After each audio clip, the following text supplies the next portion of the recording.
Herkese merhaba. Ben Elif, Mehmet Çaymaz'ın kızıyım. Aklımda harika bir proje var. Onu gerçekleştirmek için babamın atölyesine doğru gidiyorum. Önce onu ikna etmem gerekiyor çünkü. Bildiğiniz üzere babam ud yapım ustası, harika bir zanaatkar. Ben de onun bu tecrübelerini aktarmak istiyorum bu mecrada. Onun için tabii ki öncelikle babamı ikna etmem gerekiyor ve atölyenin yolunu tutuyorum doğrudan. Çok heyecanlıyım.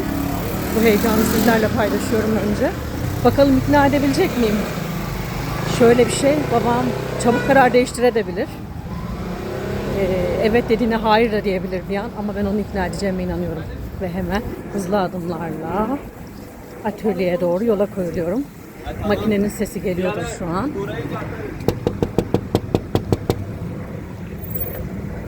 Şimdi bakalım açılacak. Merhaba baba, seni görmek çok güzel. Ne yapıyorsun? İyiyim, teşekkür ederim.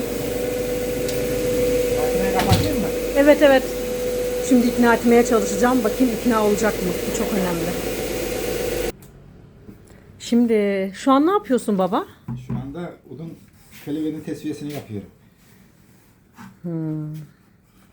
Benim aklımda bir fikir var. Ne fikriymiş? Sana bir çıtlattım onu ama hani Neyi? böyle yaptığın işleri sosyal medyada paylaşmak için. Ha, onu ben daha önceden düşündüm de. Evet. Ama ben kendime danışmam lazım. Bir danıştım hayır dedi. Evet. Şimdi kendime tekrar danışmam lazım. Hemen karar verme. Neden? Sebebi şu. Yani 40 yıldır sanatla uğraşıyorsun. Uzun yıllardır ud üzerinde bilgi birikimim var. Onu birdenbire aktarmak bence ne kadar doğru onu da bilmiyorum. Ama Bence güzel olacak. Takipçilerin. şöyle yapabiliriz. İşte yeni ud almak isteyenlere tel takmaydı. Oradan başlayabiliriz. Böyle kısa videolardan başlayalım. Bir başlayabiliriz. kısa başlayalım. İnsanlara yardımcı olmak amacıyla. Evet. Daha sonra yapımcılarla alakalı veya ud yapımını merak edenler için şey yapabilirim hani ufaktan bilgi ona karar vermedim. Sen kararını ver ama bak sonra değiştirme kararını. Hayır, ne kadar bilgi verebiliriz? Ne kadar? O da talep üzerinde. Şimdi insanlar neyi talep ediyor? Hani Anladım. sen çekersin videoyu. O zaman ama size bağlı oluyor bu durum. Yani sizin talebinize göre. İnsanlar ne kadar istiyor bunu? Yapımcılar veya merak edenler. Sen Veya harika isteyenler. makineler, parçalar da tasarlıyorsun. Harika işler çıkartıyorsun. Bu bilgi birikiminden bence herkes faydalanmalı diye düşünüyorum. Ya güzel olur.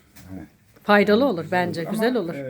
Tabii 40 yıllık emeği de böyle birdenbire ortaya atmak o da ne kadar doğru onu da bilmiyorum. Hepsini atmayız. Yavaş yavaş Şöyle, böyle. Sır olanları saklarız. Hani çok ince detayları. Sırlarımız da Tabii var. profesyonellik öyle hemen birdenbire oluşmuyor. Hani hatırlıyor musun bana bir keman yap demiştin. Evet demiştim. Neden keman yapmadın? Neden yapmadın? Hala bunu soruyorum. Niye yapmadın? İstediğin enstrümanı yaparım. Evet. Bir ay içinde derim ki hangi enstrüman istesin yapar veririm. Ama enstrüman yapmak öyle o enstrümanı yaptım anlamında olmuyor. Onun üzerinde kasa olarak yapıyorsun. Görsel olarak yapıyorsun. Evet. Ama profesyonel olması için hassas şeyleri var onların. Dengeleri var, ayarları var, ses tablası var, ses ayarı var. Onun üzerinde tecrübe kazanmadan ben de sana sonra ne demiştim? Ne demiştin? Yani benim şimdi yaşım ilerledi.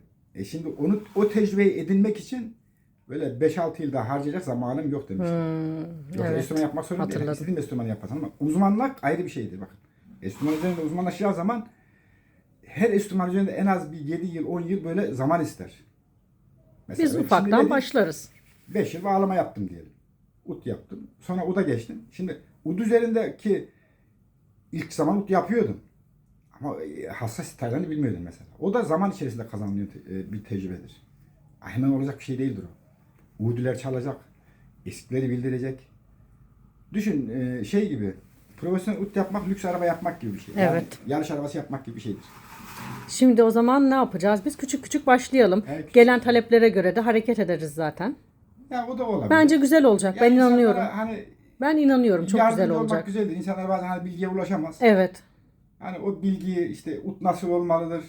Hani nasıl ilk başında nasıl ud almalıdır? Onları ayrı ayrı yaparız. Evet çok güzel olur. En Ben azından inanıyorum. müziğe gönül veren insanlara yardımcı olmuş olur. Evet, seni ikna ettiğime inanıyorum. Görüyorsunuz, ikna ettim. Ya ama Sonunda. bizi şeyler detaylarda değil şu anda. Onları da sonra halledeceğim ben yavaş yavaş. Siz merak etmeyin. Yavaş yavaş. Belki Her biraz şeyi daha ileride yavaş yavaş ben onları da Yapmaz halledeceğim. hale gelirsem anlatırım belki. Tamam ben halledeceğim. Herkese güle güle diyelim o zaman. Hadi sana hayırlı olsun. Bakayım. Sağ olasın.